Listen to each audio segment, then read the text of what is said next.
On vient de voir des chiffres, là, 15% d'augmentation d'une année sur l'autre. Donc c'est pas encore parfait, hein, c'est loin de là. C'est pas encore parfait. Vous savez, monsieur, il y a une femme sur 4 qui ne dépose pas de plainte encore aujourd'hui. Et sur ces 15% d'augmentation, ce sont aussi des signalements. Ça veut dire que ce sont des personnes qui sont venues au commissariat, en gendarmerie pour déposer plainte.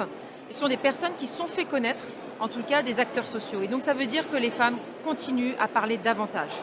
Et moi, ça me réjouit parce que ce que je veux, c'est que le carcan ça s'arrête et qu'on fasse en sorte que les femmes puissent s'exprimer librement. Et c'est pour ça d'ailleurs que nous formons davantage nos policiers et nos gendarmes au recueil de la parole, que nous avons facilité aussi le fait que les médecins puissent signaler au procureur de la République des femmes qui sont en danger immédiat, que nous avons fait en sorte que toute la société, tous les acteurs locaux puissent évidemment se mettre ensemble pour lutter contre les violences conjugales.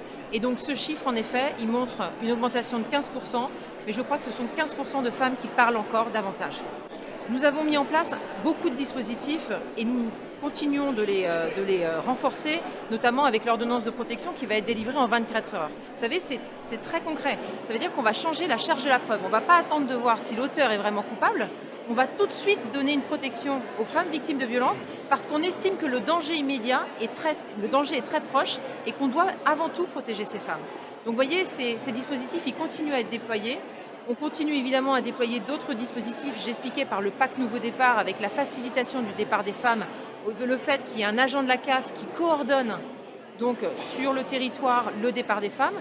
C'est le cas des Bouches-du-Rhône où en fait on a une expérimentation qui va se dérouler jusqu'en 2025 avec donc c'est un des 5 départements pilotes et donc on va faciliter le départ des femmes grâce à ce dispositif et également avec un accompagnement financier parce que nous avons l'aide universelle d'urgence qui va être lancée cette fin d'année et qui va permettre d'attribuer aux femmes entre 300 € et 1 200 € d'aide au départ pour justement faire en sorte qu'elles puissent partir de leur domicile et que les freins financiers ne soient pas justement des freins et que du coup elles puissent partir librement.